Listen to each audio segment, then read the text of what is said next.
caffeinated and ready.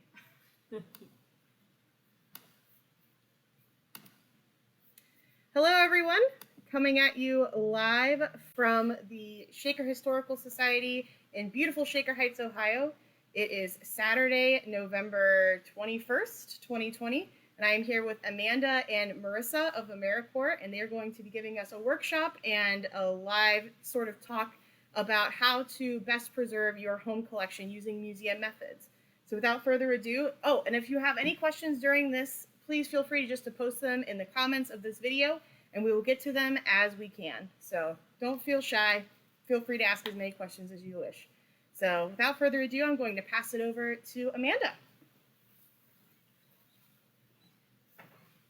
Okay, good afternoon, everyone. So this is Museum Methods for Home Collections.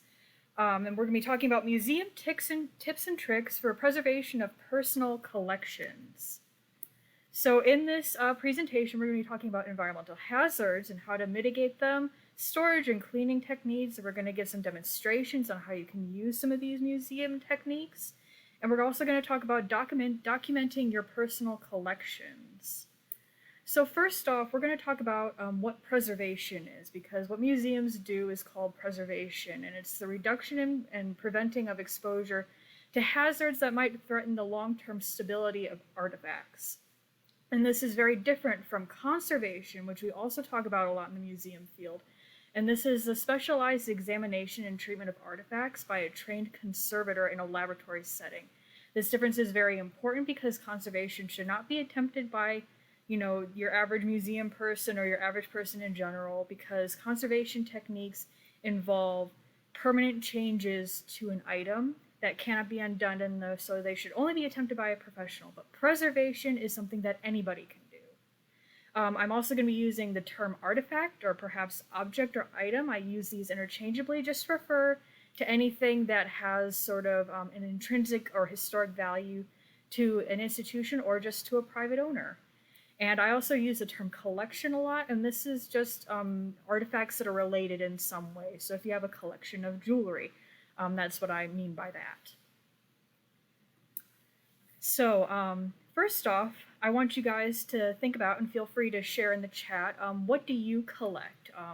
Family heirlooms, antique tools, antique furniture, photographs, jewelry, anything and everything that you can collect, is a cool thing to have, because if it brings you joy, you should collect it. So we're going to hop right into environmental hazards. These are some of the main things we think about in the museum field in terms of how do we make sure we prevent harm to our artifacts. So the first big one is light. I always say that light damage is cumulative and irreversible. Like, you think about what light damage does, when you're somebody who goes out and goes suntanning a lot. You see what happens to your skin. Same sorts of things can happen to objects. You see in this image here, there's a coat. It was originally bright pink, and it faded a lot. You can see the underside of the lapel there where it's pulled back. You can see the original color, and then you can see the very stark difference to the sort of bleached version on the side that was visible to the sunlight. So we know that light causes fading, it can cause discoloration, it can also cause things like fabric and paper to become very brittle and very crispy. It has this sort of effect that it sort of cooks the material a little bit. So low lighting is ideal for displaying or storing your items, and no light is even better. Sunlight is just as damaging as artificial light, and so you want to limit both of them, and we can talk about how in a little bit. So we also look out for temperature and humidity in a museum setting, and these two sort of work hand in hand. Temperature, too high of a temperature will speed up deterioration, too low of a temperature can cause brittleness and cracking to materials. Seasonal fluctuations or even just rapid fluctuations can cause delamination. So like in this image here below, the temperature column is a wooden table that has some inlay work on it. So if you have rapid temperature and humidity fluctuations, the inlays of wood could start to peel up and crack. You can also see some like rusting and discoloration on the metal piece in the center there. So it's good to keep a stable temperature, and low temperatures are also good. Humidity, similar things can happen. Mold, mildew, rust, fungus, corrosion. Too low of a humidity can cause cracking and shrinking. Again, think about what happens to your own skin in changing temperatures. You can sort of see similar effects happening on artifacts. Fluctuating temperatures can cause swelling and peeling. Things can start to fall apart, and so it's important to keep a really stable humidity and temperature. So, like, what can you do to help limit environmental hazards to your personal collections? Keeping a stable temperature, like we talked about before, is incredibly important, especially in northern Ohio, where we have seasonal fluctuations. My suggestion is, if you're really concerned about an item in your collection being affected by seasonal changes, just keep an eye on the weather and adjust your thermostat accordingly. Humidity, you can use humidifiers or dehumidifiers as needed. They're easily available in stores. You can also create what we call a microclimate with silica gel. So you put the gel into, like, a box or something of that nature, and you can use that to draw out moisture. You just have to check on them every so often. The easiest thing to do is limit light exposure, both artificial and daylight. So, close your curtains, turn off lights when you're not, looking at objects, and store items in boxes away from daylight, which will really help improve the longevity of the things you find important in your life.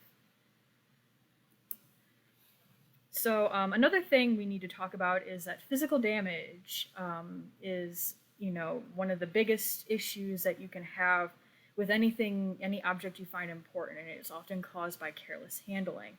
So a couple of things we think about in the museum field are that handles are not handles.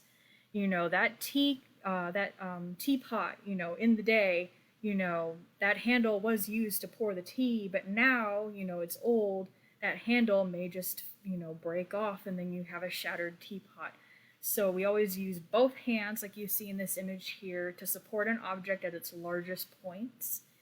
And also you see that this person isn't wearing any bracelets or rings or jewelry. If you're worried about a fragile item, it's good to remove anything that might bump or scratch.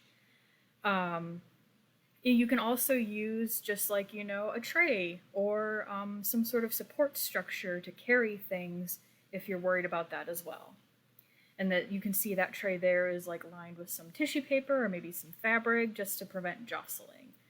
So, and you can do this with, like a cookie tray that you have at home and a piece of fabric, like a blanket or a sheet.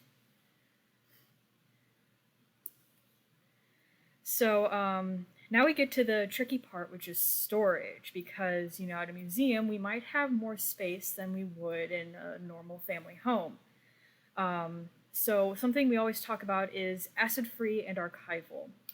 And you can find these boxes in a variety of places, home goods stores, craft stores.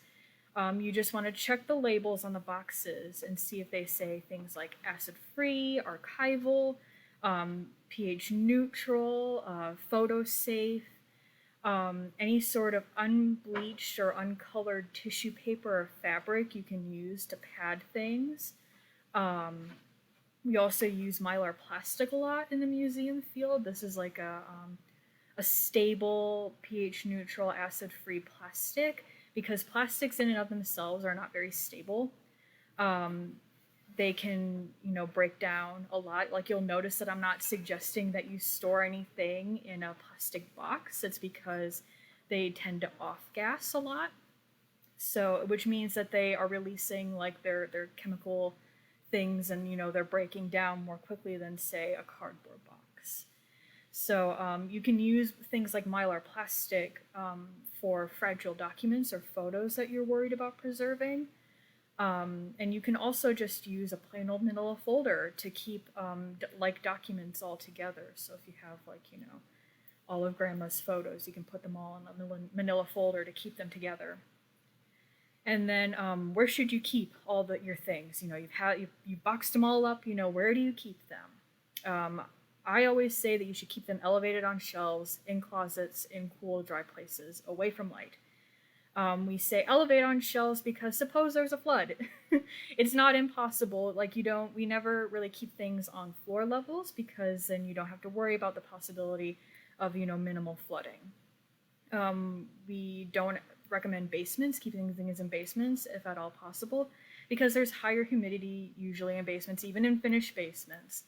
And there's also potential for pests. Same thing with attics. You get seasonal temperature fluctuations, and there's also an increased potential for pests. So, if you have an unused closet in your guest bedroom, put your precious things in there. So now we're going to do some demonstrations.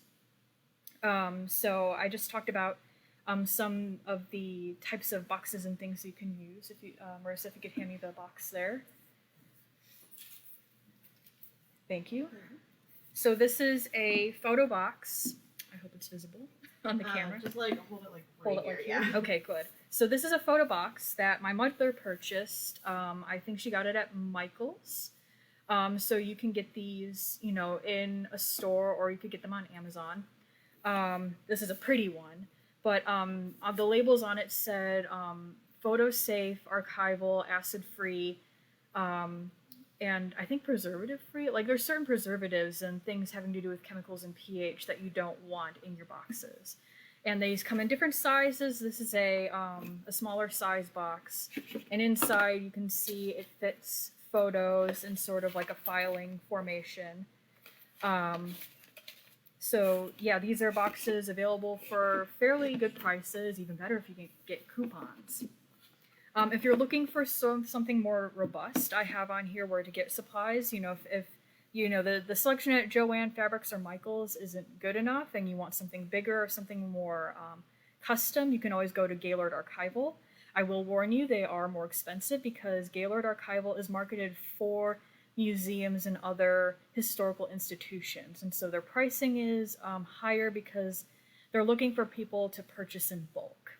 So just that warning there. And you may be able to find the same sorts of selections on Gaylord Archival as you would on Amazon.com. Just compare your prices and go with what you feel works best for you. So now we're going to talk about some cleaning techniques. Well, actually, no, we'll go with more storage techniques first. So over here, we were talking about fabrics and things that you can use for sort of boxing and housing your items. So here I have a piece of plain unbleached linen fabric, muslin fabric. This is probably a piece of a sheet at one time that my mother cut apart and then I snatched it from her. So things like this you can use to pad out fabric items. So let's say you have grandmother's wedding dress that you're trying to preserve. I have a shirt here for an example. So what we would do is you don't want to have harsh creases or folds in your fabric because those creases will stay there after a while. If you pack up grandma's wedding dress and you put it away for 20 years, there's going to be some pretty deep creases in there and they're not going to go away. So what we like to do is create, using tissue paper and fabric, little rolls. So here's a piece of unbleached tissue paper, and you can roll it up and create a sort of pillow like this. Just a very loose pillow, and you can crunch it and crinkle it, until it fits the shape that you want. And then using your fabric, or using your garment, you create a soft fold. And this will be difficult to show because, well, hopefully it won't be too bad because I've got a dark fabric and a light contrasting item. So you can create a roll like this. So you have less harsh lines when you're folding things and putting them away in storage. And this will just help make sure that the fabric stays supple and you can unfold it easily to show family members or whatever. And then if you're really concerned, you can take whatever item it is and then wrap it up into the fabric. So you can just create a little package and wrap everything up. Another packing technique I'm going to show you is for books or other hard backed items that you're looking to keep together, because sometimes, like, say the family Bible, the cover's falling off, the pages are coming loose, and you want to make sure all that stays together. So I have here, for example, a vintage 1950s Girl Scout handbook. This is one I used for a class in college. But, nothing is wrong with this book, but we're using it for example. So, like, if the cover was loose, you can wrap it up like a Christmas present using twill tape, which again is available for a pretty good price at Joann's. I probably wouldn't recommend stuff this thick. I would probably recommend a thickness about half this length, but this is what I happen to be able to snatch from home to use for this example. And what you can do is create a little binding for the book using the twill tape to hold it together. So I'll show you here what I have done. Just like you're wrapping a Christmas present, you can create a binding like this and just tie it up. Just make sure, like I have my knot in the back here, you wouldn't want to do that. You'd want to have your knot on the front so that you don't have a lump. Well, I kind of have a lump here because I did it quickly, but you don't want lumps like this on whichever side is going to lay flat, because then you're going to create warps and dents in your book long term.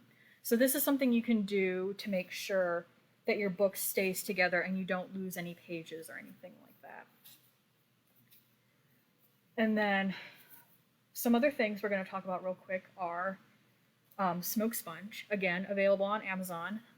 Smoke sponge is actually used to clean up smoke, like after a fire. It's a piece of sort of rubbery sponge. It's very soft and it has a fun texture and it's fun to squish. But this sort of thing can be used for light cleaning on pretty much anything you can think of. Wood, fabric, paper. I always recommend though that you test in a corner first to make sure you're not going to pull up anything important like ink or something like that. But basically what you do with this, and you can like test on your own hand, which I'll show you now, but you cut like a small piece like I have here, or even smaller for whatever you're doing, and you just lightly roll it across the surface. And I say test on your own skin because then you can tell how hard you're pushing, because you don't need to apply a lot of pressure because the pores in the sponge will open up and just pick up the dirt and dust and whatever else you're trying to get off. And I really like this for quick cleaning and gentle cleaning, because like for fabrics, for example, you can't always, make sure that they're going to, be safe in the washing machine. There are some things that are so fragile that you just don't want to put them in the washing machine. So that's a good gentle cleaning option. I also have here a makeup brush. I just got this at Target for $1. This is good. It's nice and soft. It's synthetic bristles. You can use this to brush dust and dirt away. That's another good option for gentle cleaning. Museums do use vacuums to clean stuff. I would not recommend using your home vacuum. However, like if you have like a very like small like gentle vacuum, like I know there's ways you can look at like vacuum packaging to figure out how how much suction your vacuum has, but like museum vacuums are very different from home vacuums, and so like while they do use vacuums at museums to clean things gently, I would not recommend using your home vacuum. So yeah, just very gentle cleaning is what I would recommend for anything that needs a little bit of sprucing up in your home collection. All right, so moving on. We're going to talk about some things that you should be very aware of in your collection. Like these are things that we look for in the museum when we're worried about certain fragile items. It's always good to separate your objects. So you see in this bottom photo here, this is a jewelry collection I worked with at a museum. I have every single item separated by a little tray. And that's because some objects have what I call diseases. Because they do spread. So things like red rot, which is a leather thing, the thing that happens to leather where the leather starts to get powdery and red and it starts to like just fall into dust. That sort of thing can spread to other leather products. Verdigris, that's that green tinge that you'll see on some metals, like if you wear a necklace and then you get kind of sweaty and then you have a green ring around your neck, that's verdigris. That is something that can spread from one item to another, as well as bronze disease, which comes from metals that have bronze in them or are fully bronze. Again, it's like a green or a greenish blue like tinge. Like, think of the Statue of Liberty. Statue of Liberty is covered in bronze disease. Why? Because it spreads across metal objects and it'll turn the whole thing green. These are not things that you can reverse. So if you see like, a piece of green jewelry, don't let it touch your other jewelry, even after you've cleaned it, because it'll still be there and it still can go to other pieces of jewelry. It doesn't mean you can't still wear it if it's a piece you're still, using, but I would just be very wary of letting it, be, in cohabitation with other items. It's also good to separate things because sometimes they get sticky. So like, if you have a photo that had a piece of tape on it and you pulled the tape off, that sticky residue from the tape will still be there. And so you don't necessarily want other photos and papers that have something sticky on them, stick together, obviously, because then everything's going to stick together and you may never be able to pull it apart again. The top photo here that I have on this slide is of, you can see they have tissue paper separating to the photo from the gloves. Maybe these two items need to go together for whatever reason, and that's another way that you can prevent them from communicating stuff together, because like maybe there's a dye in the gloves, and if they sat directly on the photograph, they would stain the photograph. So just think things like that, think about long term, like, if I put this away and I don't look at it for, a year, is something going to happen in that time that I don't see? So just think about those things when you're storing your objects. Some other stuff to think about are hazardous materials. So I do not like bubble wrap. Bubble wrap is great if you're just moving real quick and you need to wrap up your glassware and take it to your new house. That's great. But don't store things in bubble wrap. This top image here on the right-hand side is part of a painting that had been wrapped in bubble wrap, and you can see faintly over the red flower there, little circles. That is from bubble wrap. That sort of thing can happen because bubble wrap is made of a very not good plastic. It's not very stable, and so I do not recommend it for long-term storage. Newspaper, like modern-day newspapers, we use them a lot to pack up things like our fine china and our glassware, again, when we're moving. It is not good to store your glassware in modern-day newspaper because the ink can rub off onto things like white china and you will never get it off again. Staples, paper clips, you can see in this image in the bottom right, that is damage from paper clips being on paper for too long. They rust, and staples can do the same thing. They will rust through and eat away at the paper. This is why I recommended keeping things in manila folders, or you can use, you can use plastic paper clips, like these ones here. I saw them online in a variety of sizes. It's one of those, sort of catch-22 type things, because I was just saying how evil plastic can be, but in this case, plastic is better than metal. So I also talked about sticky things like tape and sticky albums. So this bottom image here of the newspapers, those dark stains across the front of the newspaper, those like very stark lines down the center, that's from tape. Somebody tried to tape up this newspaper to hold it together, and it did not go well for them in the long term. The tape left dark residue marks on there, and I bet, there's still some sticky stuff there. So if, this were to sit in the heat and humidity and the sticky were to reactivate, this newspaper could stick to whatever's sitting on top of it. And then, like I said before, sticky albums. Don't keep your photographs in sticky albums. There's far better technology for, like being able to flip through your photos, without, sticking them to a sticky album. And then you don't have to worry about sticky residues. Okay, so we've talked about storing your items. We talked about things that you shouldn't use to store your items. Now we need to talk about keeping track of your stuff. Museums keep records. We want to know who donated an object. We want to know why they donated the object. We want to know the historical significance of this thing. We want photos to document it. We want to know what condition it's in. We want to know if it has any damage. We want to keep track of future damage. We want to know everything we can about this object so that we can preserve it and make it available to the public into the future. And, that's why we keep records. But you should keep records of your stuff too. Because, for example, I showed you my mother's photograph box. She knows who all is in those photographs. I don't. So she makes spreadsheets. Here's who's in these photographs, and here's who they are. Like, I don't know these stories, but she knows these stories. And so if she wants me to have these photographs, I need to know why they're important, because otherwise I might just throw them away. I wouldn't actually throw them away, but that's like the thought process that some people might have is, well, I don't know why this is important. I'll just throw it away. So like documenting your items preserves the historic significance that you know about, but not everyone else might know about. And so that's how you kind of, you can show like your relatives, you can show your kids, your grandkids, look, this is really cool and here's why. And then they can keep that information and they can show their grandkids, this is cool and here's why. So I said my mom keeps track of, our photographs. She also keeps track of pretty much anything of family value. These are her spreadsheets of stuff that she keeps track of. And this is a method you can use. She just made this in Excel on her computer. What she did was, you can't see the photographs here, but she would take a photograph of each thing and she had a whiteboard that she wrote a number on.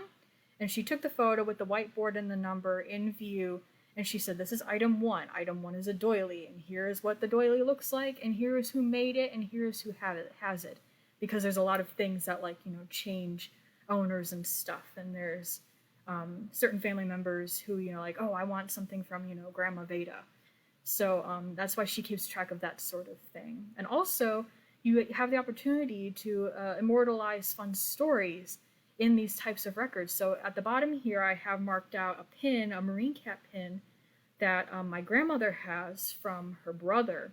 And the story here is that she was wearing the pin when she went out to feed the pigs, and the pin fell off into the pig slop. She thought it was gone forever. However, the pigs didn't want to eat the pin. The pigs were smart. They licked the pin clean and ate everything else and left the pin there. And that's like a fun story now associated with this marine pin. And so you can keep track of stuff like that and make sure it goes down through the generations. Okay, so we're nearing the end here. I have some final thoughts for all of you.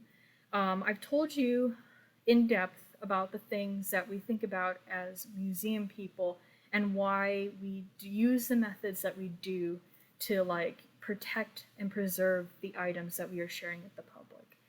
And having said that, I am well aware of the fact that private owners are not museums.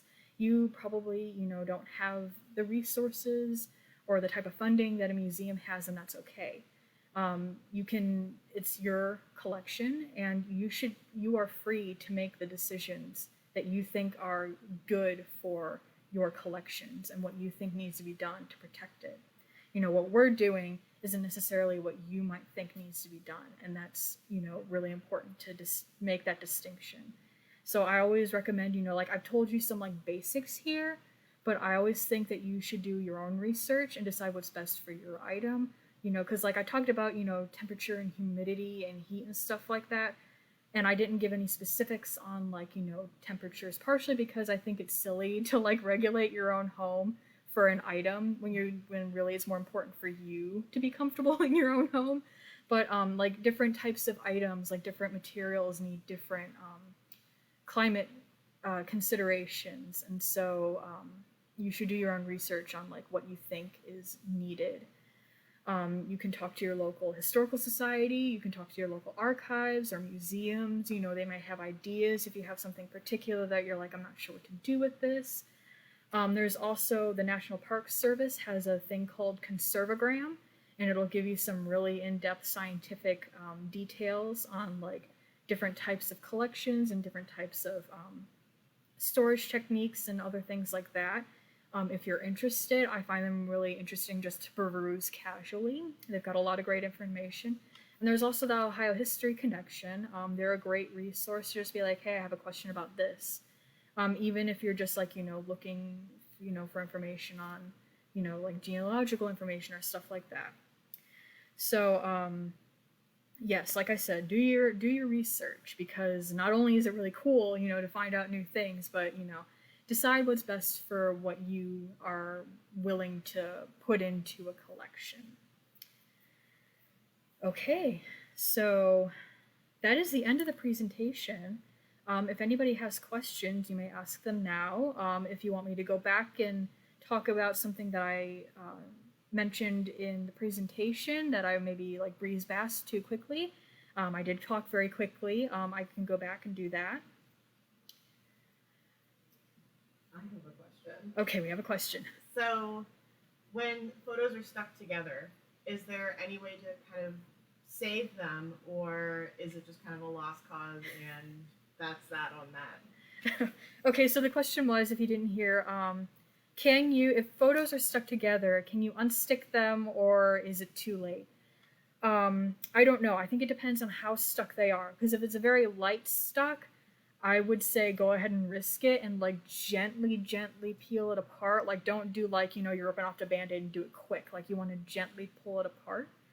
If they're really stuck, like a sticker stuck to a piece of paper, I think it might be a lost cause. I think it just all depends on what's sticking them together and how stuck they really are. But again, with like a private collection, that's a do it at your own risk type thing. I feel like there's another misconception surrounding gloves. Oh yes, we can talk about gloves. Yeah. So in museums, we always wear gloves. Like we put on those nitrile gloves. Usually, sometimes they're purple, sometimes they're green. Yes, we have gloves here that are they're blue. How nice! I like wearing them because they're fun colors. But so we always wear gloves, and the reason is twofold. One, we're protecting the collection, because you have oils, natural oils on your hands. You have fingerprints, and you don't want any of that getting on items that you're handling a lot. The second reason we wear gloves is to protect ourselves. We don't always know what is in an item. So, for example, in the past, a lot of taxidermy has arsenic as a preservative, and you don't want to be touching arsenic with your bare hands. That's a hospital trip waiting to happen. So we wear gloves to protect the items, we wear gloves to protect ourselves. The only problem with gloves is that they do kind of limit your tactile perception. It makes it very difficult to handle things, like paper in particular. You may think you're doing fine, and then you just rip something in half. That's very delicate. If you feel like you need to wear gloves, I do recommend nitrile gloves because they don't have latex in them, so you don't have to worry about latex allergies. They're also kind of like the pH neutral, acid-free type thing that I've been talking about.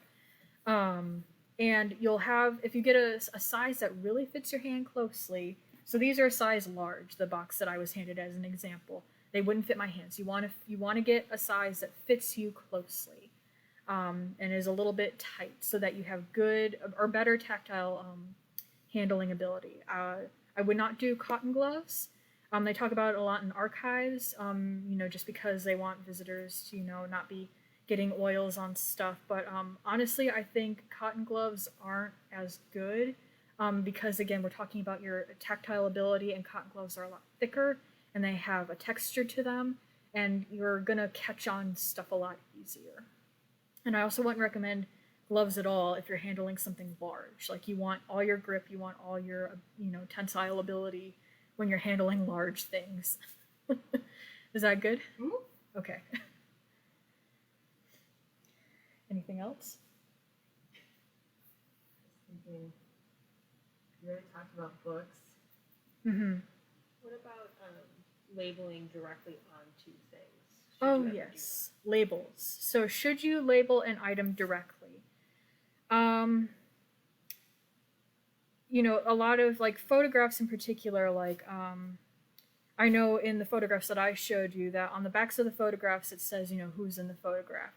That sort of thing is like fine, because it was already done. I would not recommend labeling photographs in the present day. I would label the folder. If you do like a digital copy of it, I would, maybe put in like the name of the photograph, like who's in there if you're doing digital copies of your photos. Ink is never a good thing in the preservation world because ink bleeds, it fades, it discolors, and it's not removable. If you're going to label anything directly, I recommend pencil, and I recommend you write on very lightly, because then if it needs to be erased, you can erase it. Or if somebody mislabels something, you can erase it and be like, actually, this is what it is. But yeah, like I don't recommend labeling things directly, especially not in marker, not in pen, or anything like that. Like, write on the box what's in the box, write on the folders, but not on the item itself. And then that's another thing that you should put in your records. Like, say you have grandma's photos and you're keeping them in the guest room closet. Put that in your records so that, if somebody's like looking for them and you're not there, they can see, oh, they put grandma's photos in the guest room closet. And then they can find it.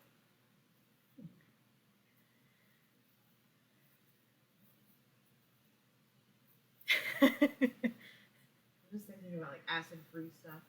I think there's a lot of misconceptions about where you can get acid-free stuff, but you already mentioned that. Yeah, like it's all, yeah, looking for acid-free, it's all in the labels. Like if you are buying from anywhere other than Gaylord, I would definitely look at your labels, like on the boxes, in the item descriptions. Because like they may not necessarily say acid-free, it may just say photo safe. I think my mom bought a couple boxes where it just said photo safe. Which you're probably okay with that sort of thing for, like personal private use. But yeah, it's all in the labels. You got to do that research. You want to talk about like donation to a society and like deeds of gifts, or is that not? We can. So you determine that you don't want it. Yeah. So let's say you have a collection and you decide that, what, I want to donate this. I don't want it anymore. I want it to go to a good home where other people can enjoy it. And you want to donate it to, like, say, Shaker Historical Society or somebody else. Never ever just drop it at their doorstep. One, the animals might get it, the rain might get it. And two, like we're talking about, documentation, what this thing is, and museums love to document everything. That's part of it. If you just drop it off, we don't know who it came from, we can't give you credit. And it's, it's just one of those things where it's like, it's better to contact whatever institution you think you want to give it to, contact them in advance, call them, email them. In a non-COVID world, I'd say drop in, but like probably don't do that, today, call or email and be like, hey, I have this stuff. Here's what I have, and be specific about what you have. Don't just say I have photos. I have photos from 1950s downtown Cleveland, and see if they, if that's something they collect. And even if the place you've chosen says, I'm sorry, we don't collect those types of items, they probably know who you can give them to and can connect you with another institution that would better fit what you have. Because, part of what museums do is they tend to specialize a little bit. They may only collect things from a certain place or a certain time period or a certain type of thing. Like, I think there's like a farming museum somewhere in the world. They only collect farm equipment. So it's good, like, you never know until you ask. And so just ask a lot of questions and they'll walk you through the procedure. Good. We have a question from Penny Allen. She's asking about color slides and storing them. Her family has photos that are in plastic boxes with dividers, especially for the slides. For the slides.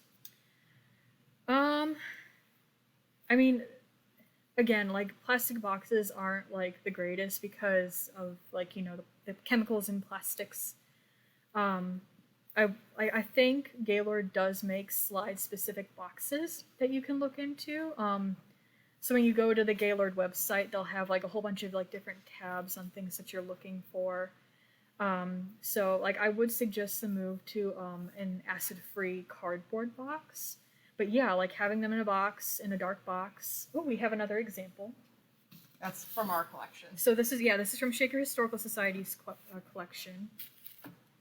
And they have them laying flat. And yeah, you can do a box like this, and just have everything laying flat in your box. Or I think you can do dividers and stand them up on end if you want to. But yeah, there's a whole bunch of different boxes out there in a variety of styles that you can use to store things. And even if we go back in our slides here, and I show you this box here, the one on the bottom, I custom designed that. Like all the slots were all the same, and I wanted to like maximize my use of space. So I was like, well, I have some other larger items, so I cut apart the dividers, and that's the great thing about the Gaylord boxes, is that you put them together yourself, so you can like take out dividers and cut things apart and custom make your space. So even a box like this one that I have the jewelry in, like you could probably put slides in there and just boop, boop, boop, line them up like in the long necklace spaces. Going off of that, if you have like negatives, glass plate or just negatives like on a reel, how do you store those? So glass plates or negatives on a reel. The negatives I would put in like a folder, and put them in a box, because you want them to lie flat. Like you don't want them to like curl up, because then they'll kind of like stick in that position and shatter.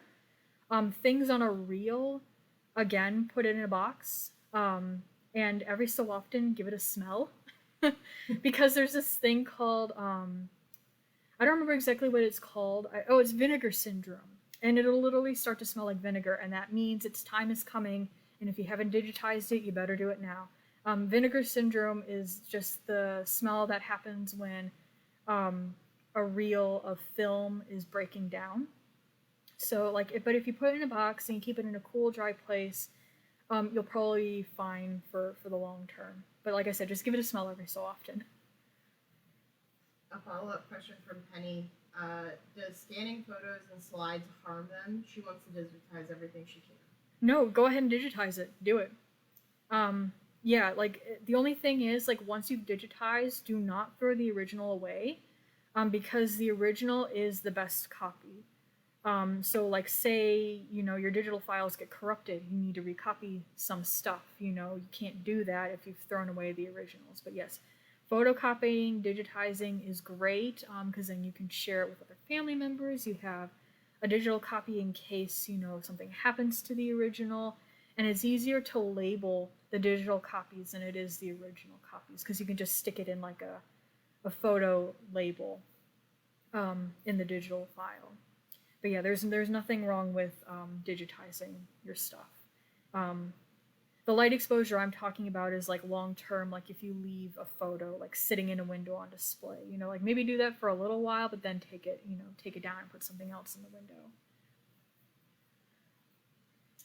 Just mentioning that we have a digitization workshop coming up on January 23rd at the same time. So yes, so January 23rd at noon. We will be having a digitization workshop presented by Marissa, and we will be going over some of the sort of finer points of digitization and how you can best digitally preserve your photos and your documents.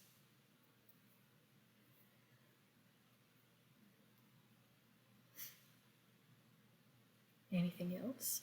Great questions. These are great questions. I'm not seeing any others. Are you seeing any others? Did we have any discussion about like what people collect? I'm curious to see if anybody talked about that. We did not. Okay, darn. Color slides, photos. Penny also asked, when you were talking about gloves, when should you use cotton over nitrile? Is there ever a time? I don't know. Like, there's such a debate about it. Like, everyone will say something different. I personally do prefer nitrile gloves. Like, I know some places prefer cotton because you can reuse them. You're making less waste. But I'm just the type of person where I want to use nitrile because, like, a lot of times in a museum world, you don't know what you're touching. And like, say you're touching one item, and we're talking about object diseases, like what I have on the slide up here, and you don't want to like touch something that may have like red rot, for example, and then you go touch another item. So it's very easy to just strip them off, like the medical people do, pull them inside out and throw them away and change into a new pair of gloves.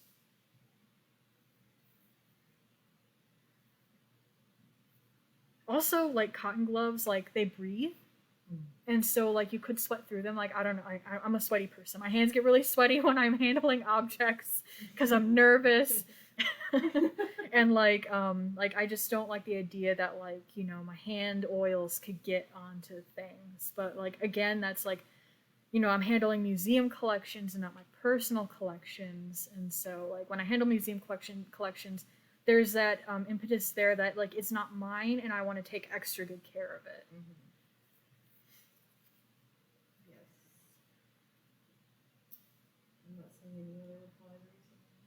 Awesome. How are we doing on time?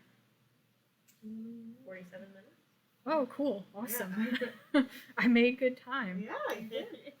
Well, if we're good to go, I guess we'll sign off, and they can probably ask you guys more questions if they have any. Yeah, for sure. And we'll bring you back if we need anything. But thank you, Amanda. So we're here with Amanda and Marissa. My name is Allison Henline. I'm the Education and Outreach Manager here at Shaker Historical Society. You can always contact me at education@shakerhistory.org, and I will put their information. I think it's already in the Facebook description, but I will repost it. You can also find it on OHC's website. Yep, you can also find it on OHC's website or ohiohistoryconnection.org. But thank you guys both for being here today, and thank you all for watching and giving us those amazing questions. I feel like this was a really awesome workshop, and it went really, really well. So thank you guys again, and I hope you have a wonderful rest of your weekend, and we will